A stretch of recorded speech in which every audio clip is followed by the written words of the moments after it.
तो Gujarat plane crash से पूरा देश स्तब्ध है, पूरा देश सदमे में है। किस तरीके से निर्मम तरह से इस प्लेन क्रैश में 242 लोगों में से सिर्फ एक व्यक्ति को छोड़कर सभी की दर्दनाक जलने से मृत्यु हो गई। 242 में 12 क्रू मेंबर, 130 यात्री, 230 यात्री, टोटल 242 लोग इस प्लेन में सवार थे।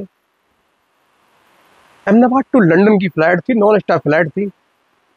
लेकिन 1:38 पर टेक ऑफ करने के तुरंत बाद ये एयरपोर्ट की बाउंड्री क्रॉस करते ही लगभग 625 मीटर की हाइट पर जाते ही एकदम कुछ तकनीकी है जो भी खराबी आने के चलते ऊपर लिफ्ट होने की बजाय जहाज नीचे आता है और देखते ही देखते पूरा जहाज एक मेडिकल इंस्टीट्यूट की बिल्डिंग से टकराकर आग के गोले में बदल जाता है। बहुत बड़ा आग का गोला उठता है, पूरा प्लेन जो है पिछले हिस्से को छोड़कर जलकर राख हो जाता है और इसी प्लेन में सवार सभी लोगों की बहुत ही निर्मम मृत्यु हो जाती है। लेकिन किसी तरह एक व्यक्ति जो इस फ्लाइट में सवार थे उनकी जिंदगी बच जाती है। दोस्तों, ये किसी अजूबे से, किसी चमत्कार से कम नहीं है।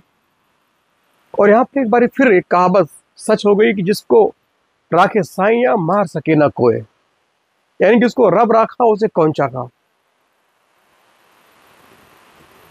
बचने वाले जो व्यक्ति हैं वो रमेश विश्वास हैं। 37 वर्ष इनकी उम्र है। अपने भाई के साथ ये लंदन जा रहे थे। ये ब्रिटेन के नागरिक हैं, चूंकि भारतीय मूल के निवासी हैं। इनके जो पूर्वज हैं वो सारे भारतीय थे। बाद में ये इंग्लैंड बस गए और वहीं की नागरिकता ले ली। वो अपने भाई के साथ इंडिया से इंग्लैंड की यात्रा कर रहे थे, लंदन की यात्रा कर रहे थे। लेकिन किस प्लेन के क्रैश होते ही उनके जो एक भाई हैं उनकी मौत हो गई और ये इत्तेफाक से बच गए। ये जानते हैं कौन है एकमात्र बचने वाले? अचंभा, रमेश विश्वास कुमार। और कैसे इनकी जान बची?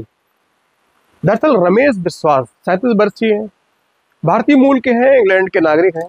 ये अपने भाई के साथ यात्रा कर रहे थे। जैसे ही जहाज ने 1:38 पर टेक ऑफ किया, अहमदाबाद के सरदार वल्लभ भाई पटेल एयरपोर्ट से 30 सेकंड के बाद ही इसमें तकनीकी खराबी आई और उसके बाद जहाज ऊपर लिफ्ट होने की बजाय सीधे नीचे आया और सामने ही एक बड़ी सी बहुमंजिला इमारत जो मेडिकल इंस्टीट्यूट की इमारत थी, उस मेडिकल इंस्टीट्यूट की इमारत में घुस जाता है। अगले हिस्से में आग लग जाती है, पिछला हिस्सा बच जाता है और इसी में इस झटके में आग लगने से पूरा जो प्लेन है वो आग के गोले में तब्दील हो जाता है। बहुत बड़ा आग का गोला आसमान की ओर उड़ता है। देखते ही देखते इन लोगों की निर्मम तरीके से जलने से मृत्यु हो गई। दोस्तों, इस हादसे से पहले जो पायलट हैं उनके अंतिम शब्द थे, आई एम लूजिंग थ्रस्ट, मैडे मैडे मैडे।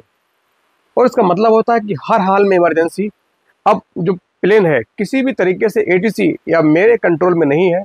अब ये किसी भी वक्त हादसा होने ही वाला है। लिहाजा आप जो नज़दीकी एयरपोर्ट है उसको ये सूचना मिलती है, दी जाती है या ट्रैफिक कंट्रोल के जरिए कि अब तमाम जो ज़रूरी सुविधाएं हैं, मेडिकल फैसिलिटी हो, एम्बुलेंस असिस्टेंस हो, बचाव दल हो, तमाम को अलर्ट मोड पर रखा जाता है जिससे बहुत जल्द दुर्घटना में राहत कार्य को शुरू किया जा सके। इसीलिए जो चालक थे सतीश साहब, बहुत अनुभवी चालक थे। 8,200 घंटे का फ्लाई का तजुर्बा। और दोस्तों, 8,200 घंटे ये फ्लाई के हिसाब से बहुत अच्छा तजुर्बा माना जाता है। लेकिन अब पता नहीं कौन सी गलती के चलते टेक ऑफ करते ही प्लेन क्रैश हुआ और इसमें जो व्यक्ति बचे, रमेश विश्वास, इक्कीस चमत्कार से कम नहीं है। दोस्तों, इनकी सीट नंबर थी 11A। आमतौर पर 11A जो सीट है वो एयर इंडिया की पीछे के जो इमरजेंसी एग्जिट होता है, यानी जो इमरजेंसी डोर होता है, उसके पास होती है। जैसे ही प्लेन में खराबी आई, इन्होंने अपने ऊपर से नियंत्रण नहीं खोया, पूरी संयम से दृढ़ विश्वास के साथ बैठे रहे। पूरी सिचुएशन है उसको अच्छे से बात कर रहे थे। जैसे ही प्लेन ने मेडिकल इंस्टीट्यूट की बिल्डिंग में टक्कर ली, उसके बाद सीधे अगला हिस्सा पार हुआ, उसमें आग लगी, पिछला हिस्सा बच जाता है। उसी से तुरंत उन्होंने इमरजेंसी गेट खोलकर बड़े सूझबूझ से बिल्डिंग के माले पर छलांग लगा दी और धीरे धीरे उसी बिल्डिंग के जरिए, सीढ़ियों के जरिए नीचे उतरे। हल्की फुल्की चोटों के अलावा इनको बहुत ज़्यादा चोट नहीं आई। फिलहाल इनका अस्पताल में ट्रीटमेंट चला। नीचे उतरे, लोगों से कहा मैं भी इसी प्लेन में सवार था। लोगों को यकीन नहीं हुआ, लेकिन फिर इन्होंने अपना टिकट दिखाया लोगों ने फौरन इनको मेडिकल एम्बुलेंस के जरिए अस्पताल पहुंचाया जहां पर इनका इलाज चल रहा है। और इसी प्लेन में गुजरात के पूर्व सीएम विजय रूपाणी साहब भी अपने बेटी से मिलने लंदन जा रहे थे, बिजनेस क्लास में थे। उनकी भी इस दुर्घटना में बहुत दुखद मृत्यु हो गई है। दोस्तों, कई फैमिलियां थी जो छुट्टी के दौरान लंदन जा रही थी, कोई घूमने जा रहा था, कोई अपने सपनों को नई उड़ान देने के लिए इंग्लैंड की ओर मुखातिब था, लेकिन इस उड़ान ने उनकी असली उड़ान को पूरी तरीके से खत्म कर दिया और हमेशा के लिए उनका जीवन जो यात्रा है यहीं रोक दी।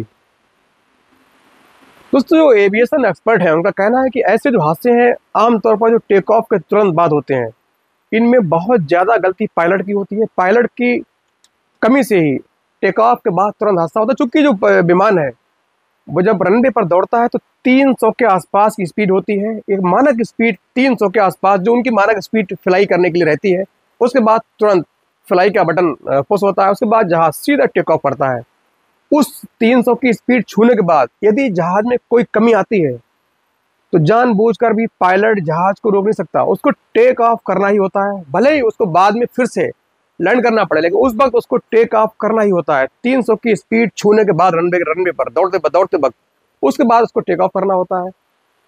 तो जानते हैं कि जहाज के पीछे कौन सी कमियां रही अनुमानित। दोस्तों, सबसे पहले बात करते हैं कि चिड़िया के वर्ड के पंछी के टकराने की। तो आपने देखा होगा जहाज जिस तरीके से नीचे आया उसमें किसी तरह का कोई आग का गोला चिंगारी नहीं निकली। जब वो नीचे टकराया तब आग निकली। इसका मतलब कोई पंछी वगैरह नहीं टकराया। पंछी टकराता तो आसमान में ही आग निकलती। दूसरी बात यह है कि जहाज में 2 इंजन होते हैं। यदि इंजन का फॉल्ट हुआ होगा तो दूसरा इंजन ऑटोमेटिक वर्क करता है, उसको अपने मंजिल तक पहुंचाने तक पूरी तरीके से सक्षम होता है। तो इसकी भी गुंजाइश बड़ी कम लगती है। तीसरा जो है, खराब मौसम भी होता है। तो गर्मी के मौसम में बहुत हवा पतली होती है। ये पतली हवा जहाज को लिफ्ट करने में बड़ी मुश्किल पैदा करती है। ये भी एक कारण हो सकता है।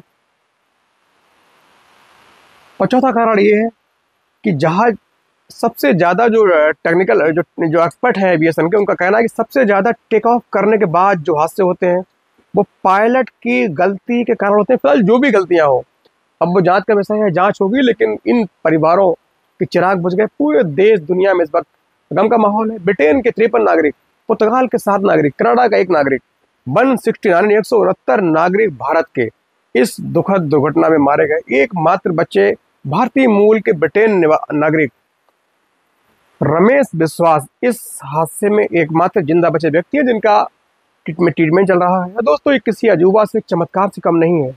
इतने बड़े हादसे में एक व्यक्ति का बचना ये निश्चित तौर पर अजूबा है, चमत्कार है। हम आशा करते हैं जो लोग हमसे जुदा हुए, जिनकी मौतें हुई, उनकी आत्मा को शांति मिले और जिनके परिवार हैं उनको इस शोक की घड़ी में पूरी तरीके से इस दुख को सहन करने की